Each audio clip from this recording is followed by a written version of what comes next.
Yes. Great. So I will start with the introductions. Good morning, everyone, and welcome to another session of the Artha series by Arthonomics 2026. Today, we're delighted to have with us Ms. Shivangee Agarwal,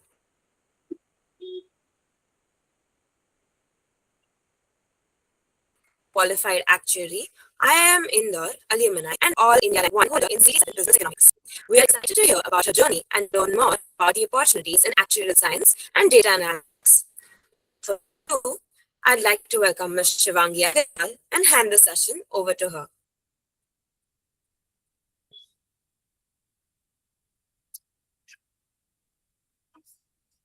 Hello, all of you. Good morning. Thank you for joining in on Sunday morning. Uh, so we'll be talking about actuarial science, but I think most of you are from actuarial science background already and are pursuing the same in your colleges. So what I will do is this will be a very interactive session wherein I will be asking you few questions just to understand, where like do you guys understand about actual science or not, and what and do you understand, and then we'll accordingly, just have a very good 1 hour of 50 minutes chit chat session. All right. So before that, let me also present my screen.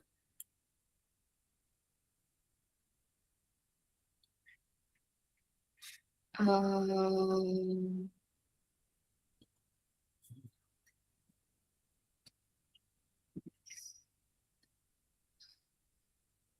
so you all can let me know if my screen is visible.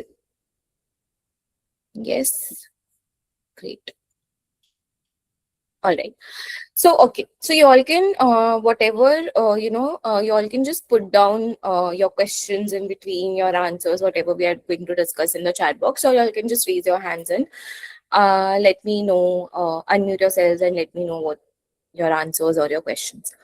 So I'm Shivangee Agarwal. I am FIA qualified actually, and I qualified in about 3 years back.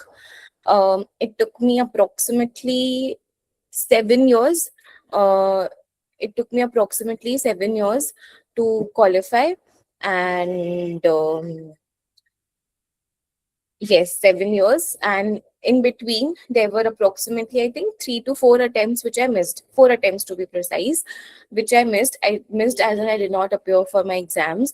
I have given my papers both from IEI and IFOA because at that time we used to have exemptions from both. And finally, I gave my essay paper, essay 7, and so I've specialized in investments from IFOA itself. So I am a FIA, which is fellow from Institute of uh, IFOA. And again, I also was All India Rank 1 in CT7, which is Business Economics, which was obviously from IEI.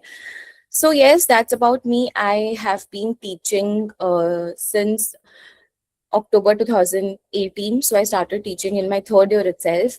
And if you all know this, that in April 2019, paper B was launched for the very first time, which is R and Excel in CM and CS papers. And I was one of the first few, teachers in India who started teaching paper B. Why? Because in my first year itself, I had started learning about Excel, R programming, VBA, Python. Now, these tools have become really common in today's world, right? But if you look back approximately 6 to 7 years maybe back, at that time, these words were not common. These words were not commonly used in colleges by college students or by school students. Data analytics was something which was very new, very uncommon to hear. Actuarial science, however, was coming up. People were started doing actuarial science, but then these courses were something which we did not see a lot of people doing. And this was specifically, we used to think that okay, computer science students or anyone who has taken any science from the science background is generally pursuing these courses. But however, I was a commerce student myself in school, so I was a commerce student in school, and in college itself I took bachelor's in commerce BCom degree in St. Xavier's College, Kolkata. So computer was something which was far apart. Like we used to only have computer classes, right? But then something intrigued, and someone just said that one of my mentors maybe, or someone just said that, this course is coming up, why don't you start learning few basic softwares. Now, being someone who was not very much tech savvy, or I did not use computers that time, we more or less had computers. Laptops obviously started coming up, so I had a laptop. Now, I the entire family had one laptop basically. So that was something new. So I thought of, okay, let's start with these things. So I started learning Excel. Excel is obviously very common now, but at that time, yes, businesses were using Excel commonly, but a BCom student who was pursuing actuarial science maybe was not learning Excel separately, was not learning R programming separately.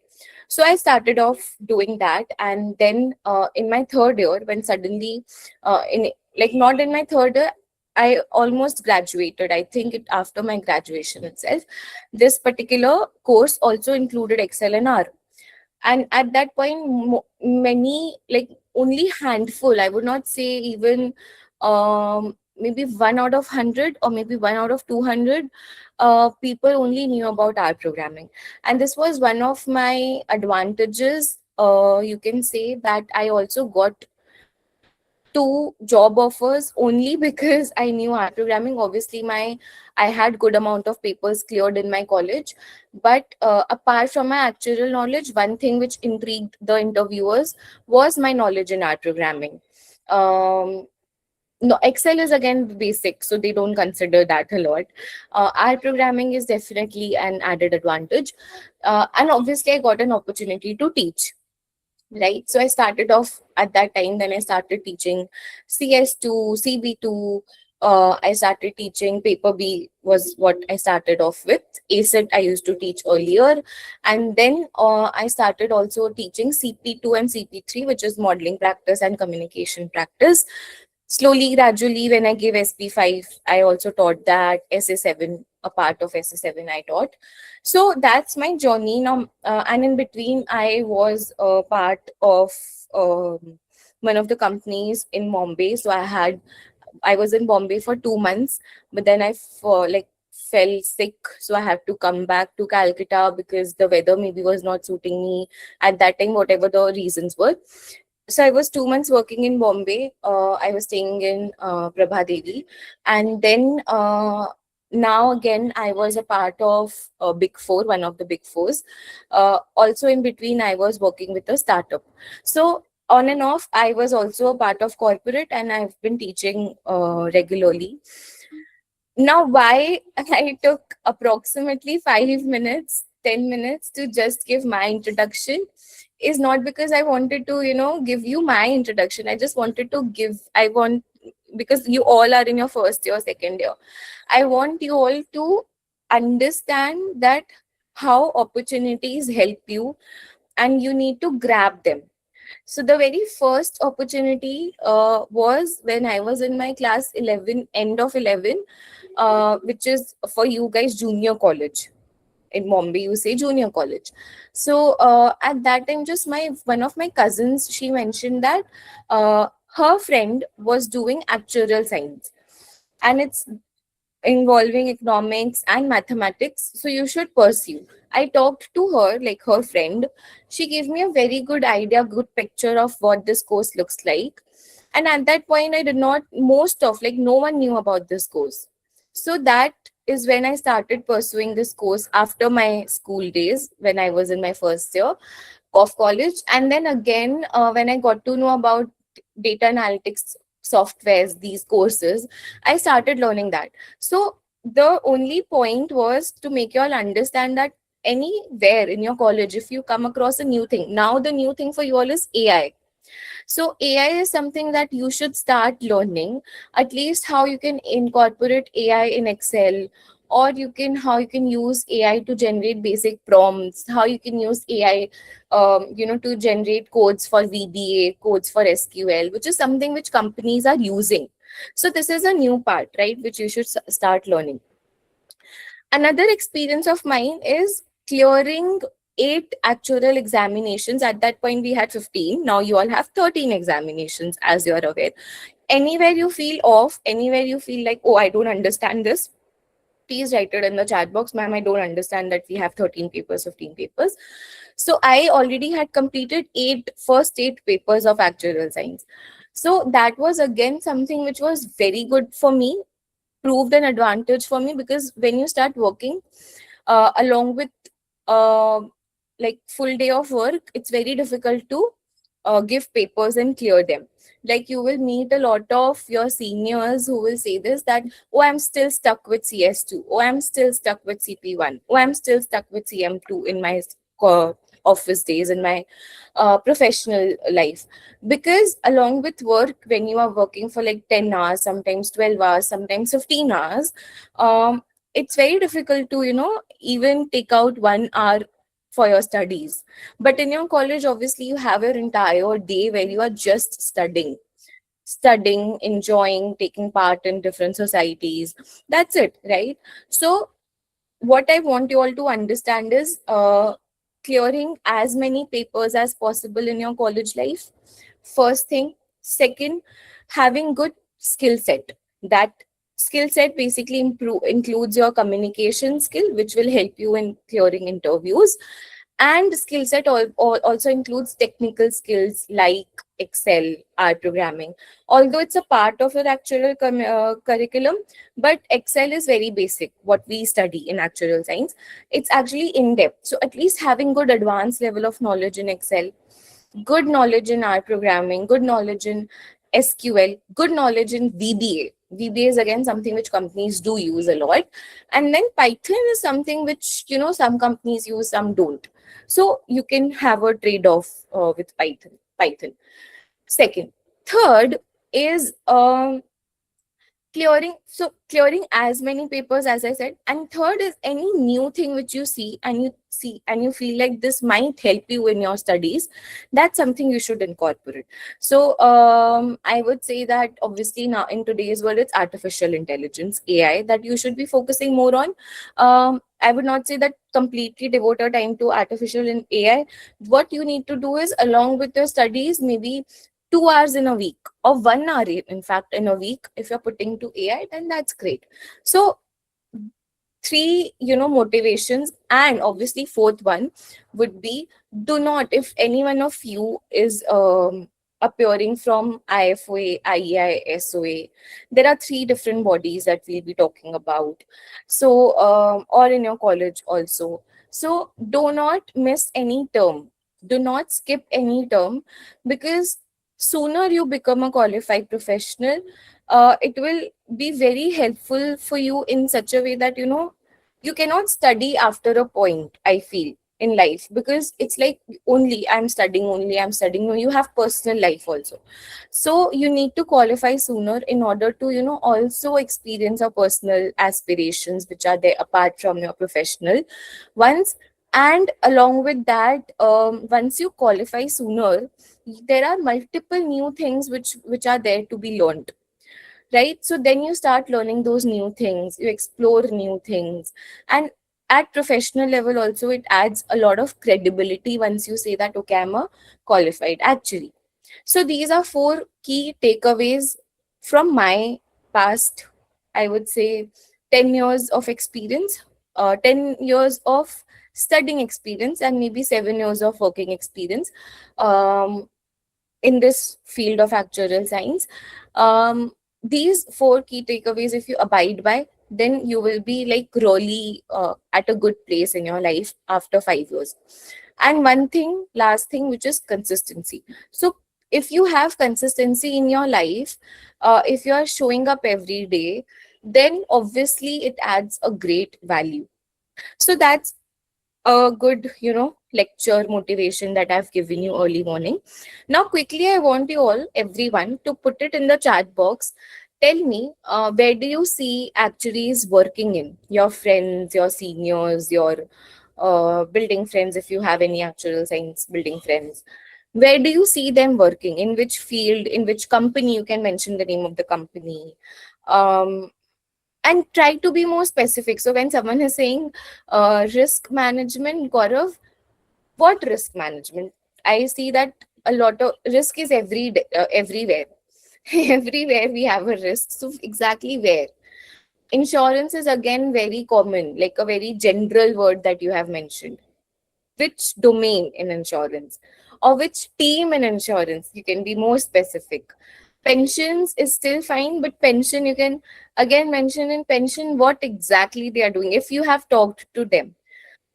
Investment banking, Hitakshi or Ranka. Hitakshi, can you also mention, like all of us want to know in which investment banking company you know your friend working or name of the bank or anything?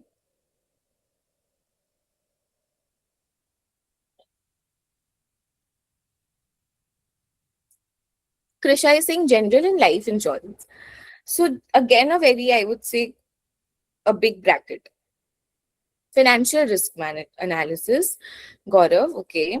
Corporate evaluation, pricing and reserving, very good. So Juby is saying pricing and reserving. So she has gone deeper into the team. MetLife, LIC. So MetLife and LIC both are life insurance companies. JP Morgan, okay, if you have a friend of yours who's working in JP Morgan, actual friend or senior or any cousin, then that's great. That's great because usually you will not see JP Morgan taking in actual people. If he or she has done an MBA, then I think they are working there, or maybe they have a good amount of experience. Anything else anywhere else you see? Have you not heard about people? I mentioned it. Consulting companies, students are working, professionals are working, actual professionals are working in consulting companies. You've not heard about this?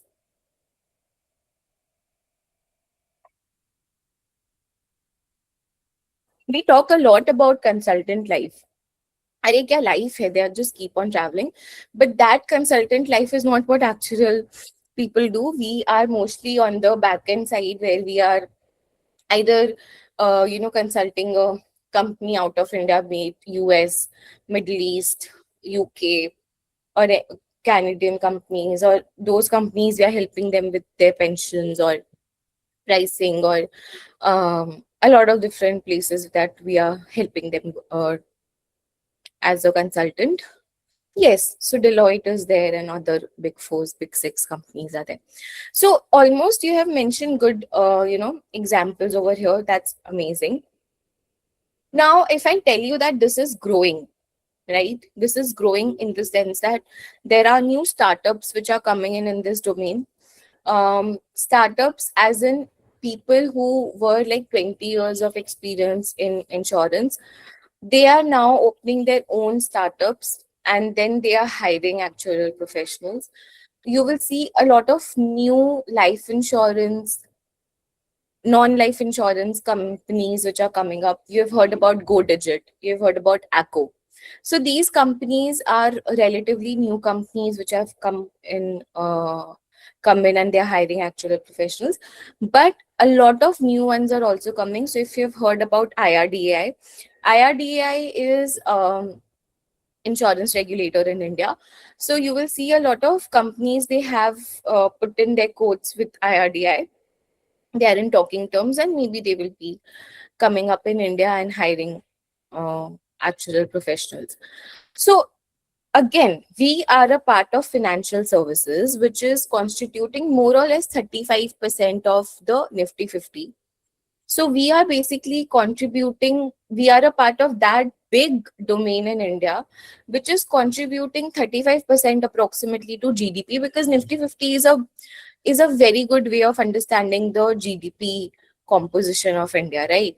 So we are in that 35% of financial services. So you all have mentioned we are working in banks, we are working in insurance companies, pensions, consulting, risk management.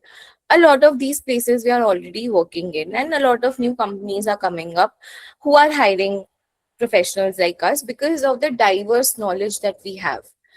Now, if I only talk about nation in India, we are as Indians, we are just 3% of us who are investing in capital markets.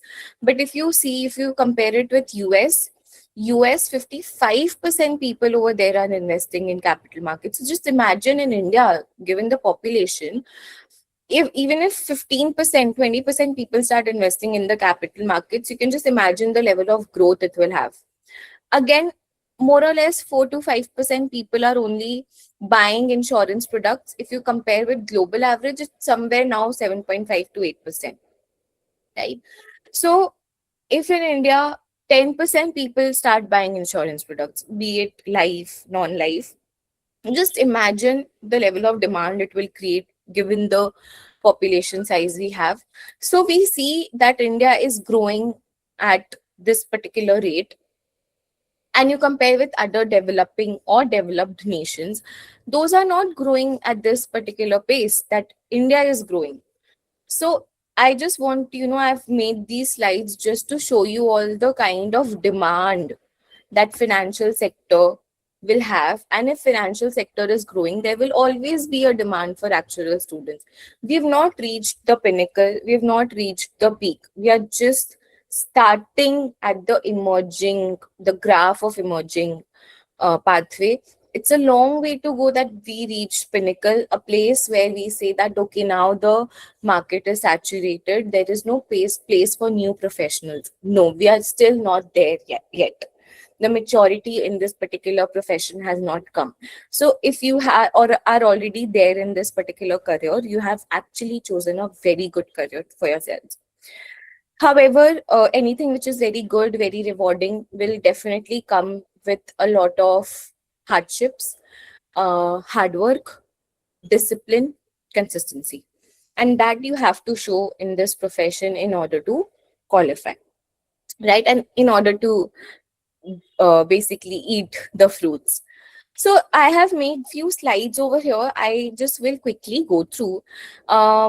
And I hope all of you understand this more or less. Just let me know in the chat box if you all don't understand how an insurance company is setting a premium. So it basically sees a lot of factors. It analyzes past data. Now I'll just share my real life examples. I feel that way we connect a lot.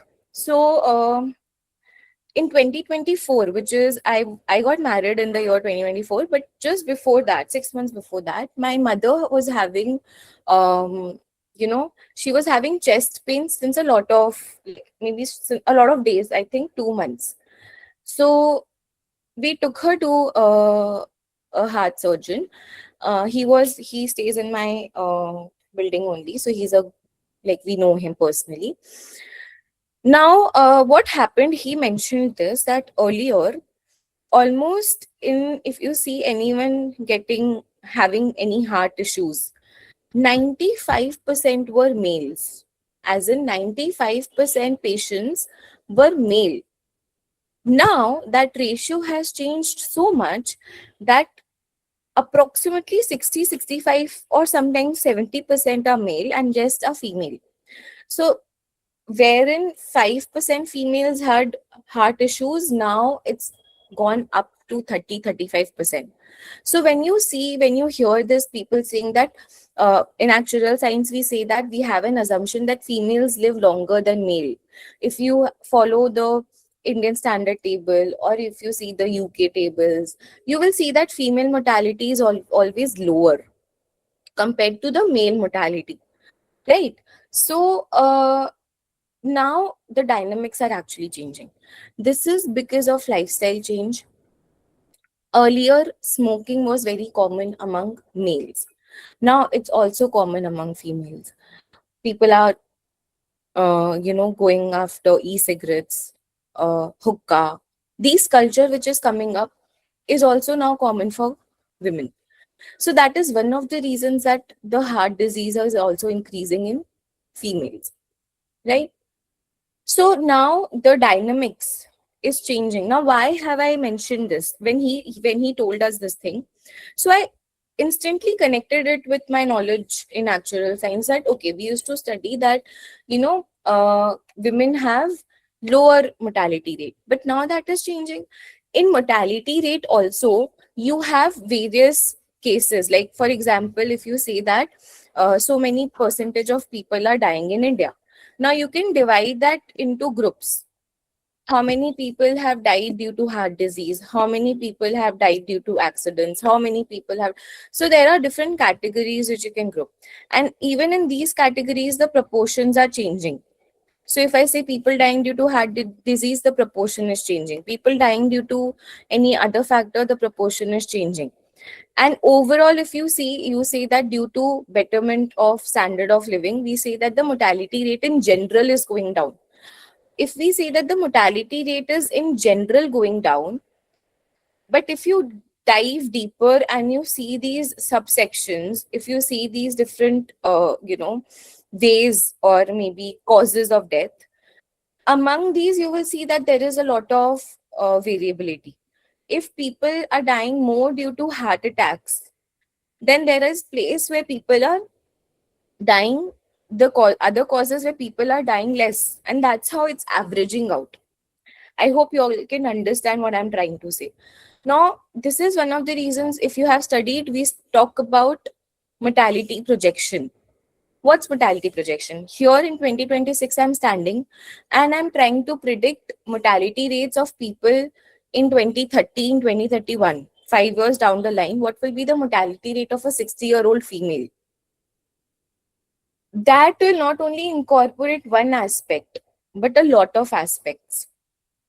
And for that, you need to analyze past data. Analyzing past 10 years of data plus making adjustment for current changes and obviously making an estimate of future changes. Ma'am, can this be replaced by AI? What you are talking about, what you are saying that, okay, making future estimates, future predictions, forecasting. Ma'am, can this be replaced by AI? How many of you will say a yes? How many of you will say a yes? Tell me.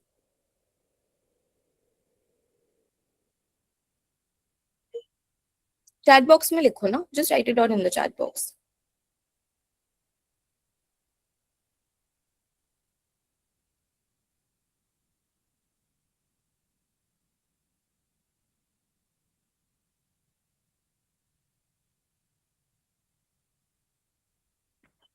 Very good. So most of you have written a yes, but Agastya has given a very good answer. AI would be supplementary to this. AI will help me in analyzing the past data. It will help me to find trends better, which I could not do earlier. But will AI be able to tell me what will be the future improvements happening? How is current situation changing and how is current situation impacting mortality? Will AI be able to make any guesstimates around these concepts? Yes. Will AI be able to make any kind of guesstimates? Maybe, but maybe not. And maybe even if it is giving you those kind of guesstimates, will those guesstimates be correct? Who will be there to check that?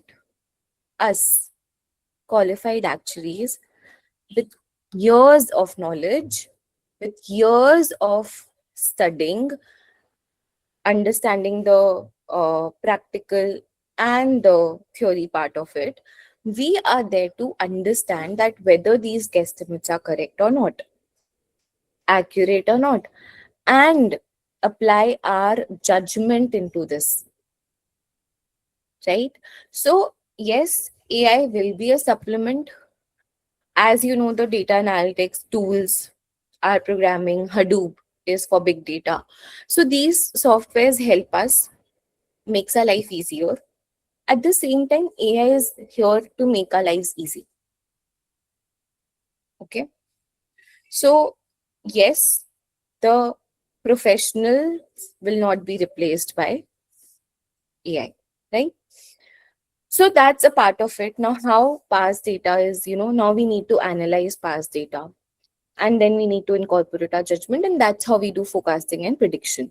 And then we have to also compare whether our model is, test whether our model is correct or not. Right? So I've given you an example, and this typical flow is there in more or less all the places of places where we work in. Now, similar, like we have life insurance, term assurance is something which is the most common product, and everyone who starts working should buy a term plan first and then do anything else. So, term plan is the most basic one. Non life. Now, these, what you see on my screen, are very common. You have heard about motor, fire, reinsurance. You've heard about these. Now, I will say that people are insuring their body parts. Will you trust that? Yes, people are doing that. Ronaldo. So he has actually uh just so he has actually insured his leg, because his entire livelihood now depends on his legs, right? So if something happens to that, he'll not be able to earn that kind of money. Now obviously he has reached a point where he has so much that this doesn't bother to him, but at some point it did. Similarly, if you know Julia Roberts, she has insured her smile, her cheekbones. Taylor Swift has actually not insured her vocals but her legs, because when she is taking up concerts, she believes that her legs is something which is very attractive, and that is where people are getting attracted to her, because she believes her voice is still fine. She has insured her legs. So, and that's how people are, evolving. So I would take one more example over here. Have you guys heard about Truecaller? Have you guys heard about Truecaller? So if you, I don't know, 5 years back, or maybe even 3, 4 years back, we used to have Truecaller for free. So it should show us the name of the person calling, or whether it's a spam or anything, for free. There used to be no ads or anything as such, but now they have this concept that in order to check the name, you have to first see a 20 seconds, 10 seconds, 30 seconds ad, and then only you can see the name of the person, or maybe you have to take a premium version of it. Why? Can anyone tell me why have they done this? Earlier they were doing it for free, but now why are they charging for same?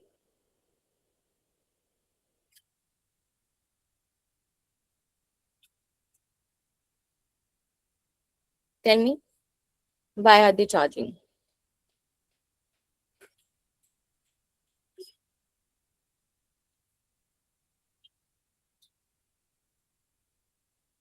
To make profit, to monetize computer base is all fine, but why would you pay for it? Oh, obviously their logic is profitability, but why would you pay a company? Why would you make someone else's profit? Like, why would you pay? Because there is a lot of scam happening. A lot of people are getting scammed on their phones. I'll take an example. One of our students, now she is working with us at our Delhi office as an intern. She lost 20,000. um she made a purchase online. Maybe she purchased over some, I don't know what she did. She clicked on some link, she made the payment, maybe through some Instagram channel or something, and instantly her bank account got deducted by 20,000. So because of these risks happening, just understand, 20,000, if it would have been a much much much bigger amount, someone like us, I'm constantly working on my phone. A lot of my calls, a lot of things are happening on my phone.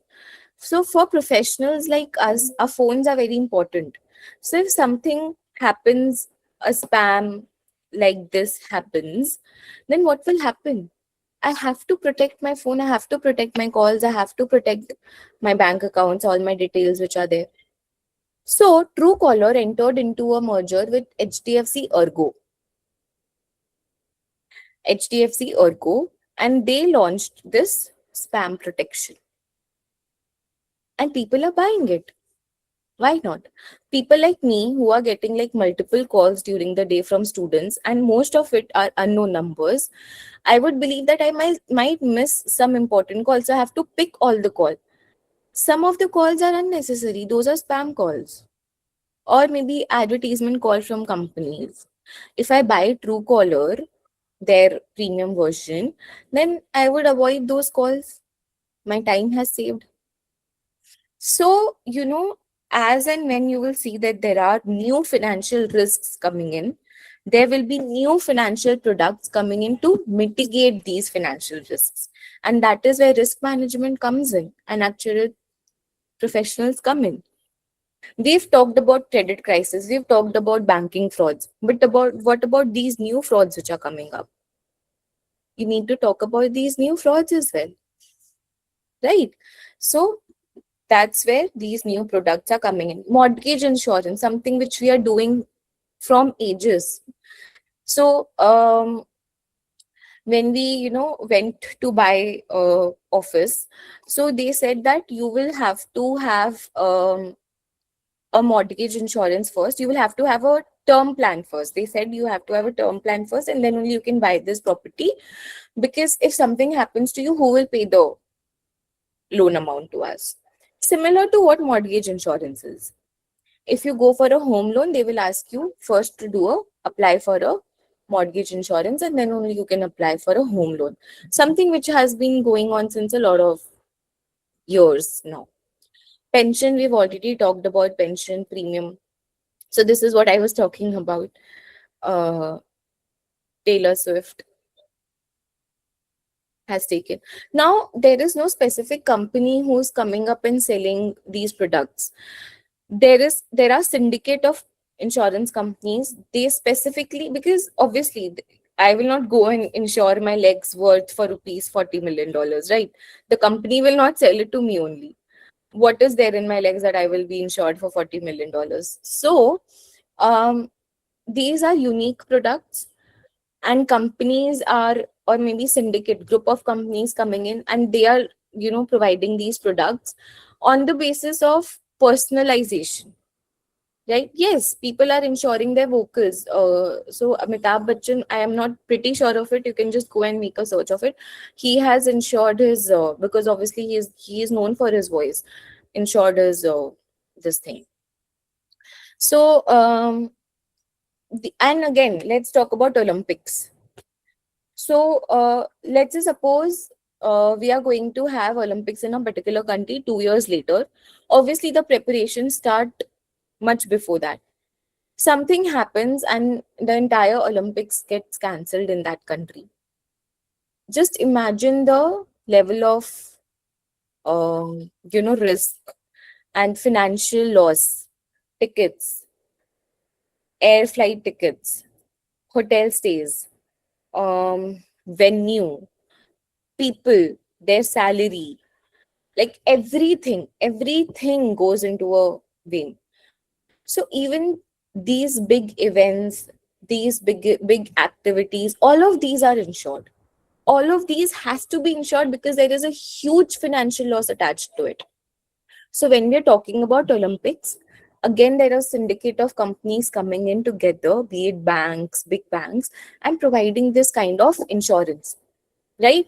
So um again, you can go and maybe search for it. Olympics, F1, all of these races, all of these big events, sport events are um insured, right? Climate change, we've talked a lot. You all know catastrophic modeling.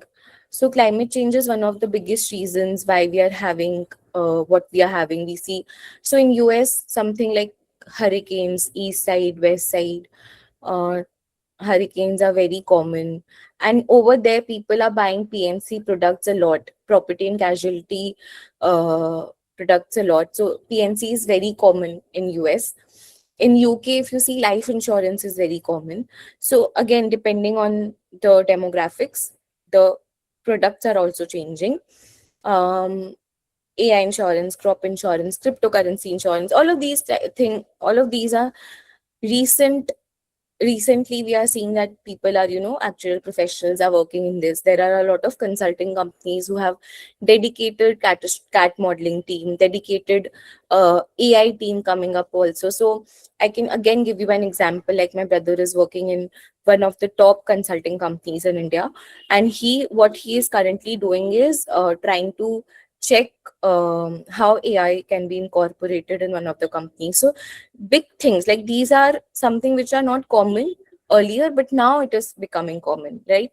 ESG and how actual professionals can, incorporate ESG. Data science is again something now it has become common, but 6 years, 7 years ago, it was not very common that actual students or professionals are also working in data science domain. So this is something which I've already talked about, that what are the things that you will be needing in this course. These are three institutes from where you can take up actuarial science in India. And if I just talk about IFA and IEI, the syllabus is same for both these institutes. So can anyone tell me quickly in the chat box that anyone who does not know about this, so I can go and go about these papers in detail. Otherwise, we can skip this part. Most of you might be knowing this, right? Because all of you are from actuarial background itself. And actually collects and accumulates decades of data. Would this not be more useful qualification in the public sector to the private one for policy making? Yes. So, Agastya, what you are saying is half correct, half wrong. So, actuarial science people are working in private domain, yes, but we are, if you see, we used to work in public domain only. LIC is a public sector company. NICL, which is General Insurance Company, is again a government oriented company. So it started off from there. Pensions are usually government oriented. So it started off from there, and then obviously new private sector companies came up. And now, because we have 100% foreign direct investment, the current government made 100% FDI in insurance sector. Now we'll be having a lot of global MNCs, private sector companies coming up in this domain. Because if this, that's again another debate. We generally say that private sector companies are more efficient compared to public sector, but that's again another debate. And it cannot, and it may be wrong, it may not be true, obviously, what I stated, but that's how it is. So you cannot generalize a profession by saying that you should work in private sector or public sector. No, data is something which is being dealt with in all the financial professions. So if you are from CFA, CA, FRM background, and you are working in stock markets, you are analyzing past data to make those charts. You see those candlestick charts, that's again analyzing past data itself and thinking about what will be the next price level, and then accordingly setting your strategies. So data, use of data is something that all of us are doing. It's not only what actual people are doing, but yes, our data is quietly heavy compared to, specifically in insurance and pension sector, it's very heavy compared to the other professions, right? So I hope all of you understand this. We have SOA as well. This was, I think, membership status, but this is 1 year, 1.5 years back data. So we've talked a lot about the scope and all. These are different companies which are there. Now, you all can quickly mention your questions in the chat box. These are more or less in India, but this is not an exhaustive list that I've prepared. Maybe you can take a screenshot. It's not an exhaustive list. There are a lot of new companies which has also come up. Okay.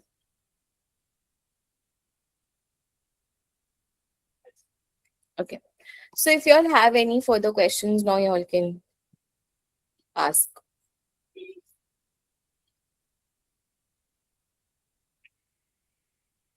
And it can be related to anything. Anything in action. Did you switch? No, Stuti did not switch actually, but I was appearing from both. Then something happened that I appeared for my CP1 examination from IFOA. I was not able to do it from IEA that term, and I cleared. And the exemptions were, I think for that period of time, exemptions were not happening. So then I started, like I continued from IFOA only. I did not think a lot. I just continued because uh 3-4 papers were left, so I did it from IFOA.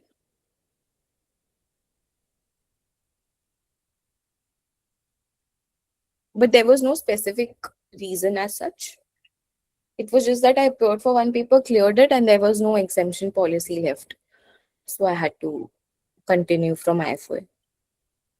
But there is an MRA option still valid. So if you have cleared, if you are a qualified, like I am a FIA from IFOA, so fellow from IFOA, so I can take a fellowship from IEI as well. I have to undergo a few things, and then there is one um, like professionalism exam that happens.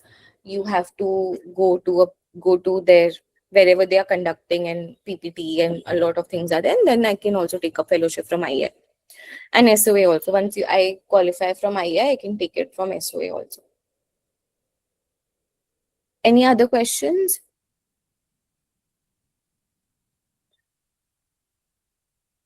See, again, I would just quickly repeat the key takeaways. The very first takeaway is try to complete as many papers as possible at a college level, right? The sooner you qualify, it adds credibility, you can learn, explore more things, and you grow professionally a lot. Try to incorporate skill sets like Excel, R programming, SQL, VBA, and then you can also talk about Python if you want. Uh, Try to improve on your communication skills in order to get a good job. And then, lastly, if you also want to incorporate AI, a little bit of it, you can learn that as well. A little bit of it will do, right? Anything else?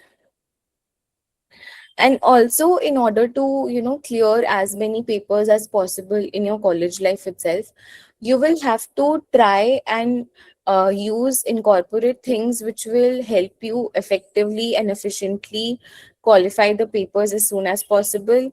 And in order for that, you can maybe take up classes, maybe join communities which are helping you to do that. So all of these things also you can incorporate, right?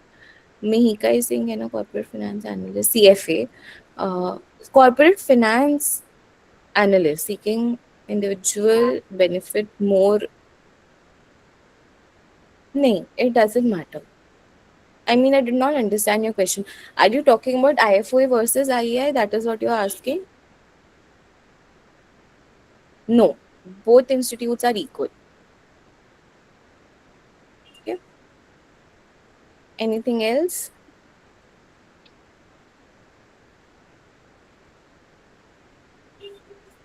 Anything else?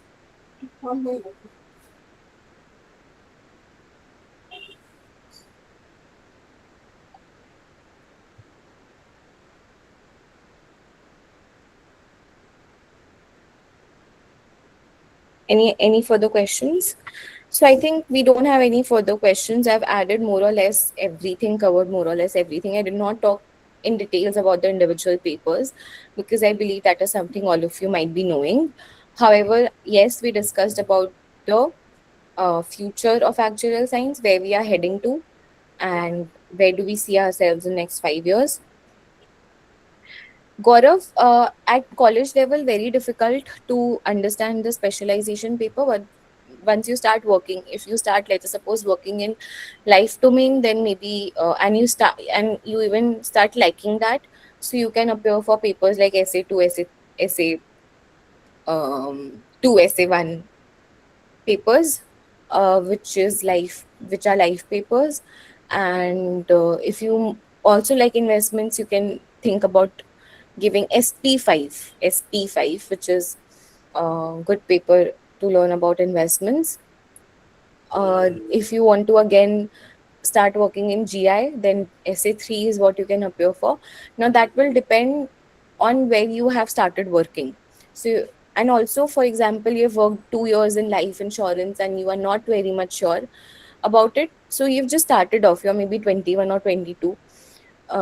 Then you can switch to maybe GI, but obviously that will be as a fresher. They will consider you as a fresher. Maybe you can give it a shot for a year or two, and then finally decide that which path is for you. But generally, that is what not happens. More or less, 95 to 96% of the students are pretty sure once they start working. Because if you are interested in CM1 paper, then life insurance is what will intrigue you. Life insurance have long term products, so you're working in a single product for a lot of, like, a long period of time. GI has shorter products, so you might be working on a new product every time, or a single product only, but the period of work is shorter, right? On the same product, but then the cycle is shorter for GI products. So that way you will understand that, which specialization suits you. And nowadays, you can also like mix and match and give. For example, you can appear for SP5 and SP7. SP7 is GI paper, and SP5 is investment paper. So you can give both, and then you can appear for SA3. So you are actually qualifying in GI, but you also have some knowledge of investments. So that also mix and match people are doing nowadays. Any other questions?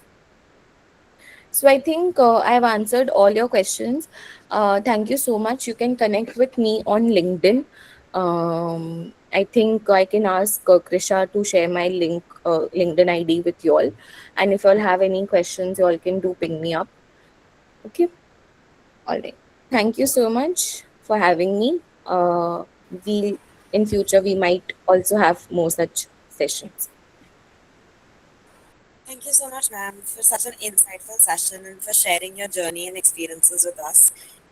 We truly appreciate your time and valuable insights. And thank you, everybody, for joining us today. It was really welcome. Thank you.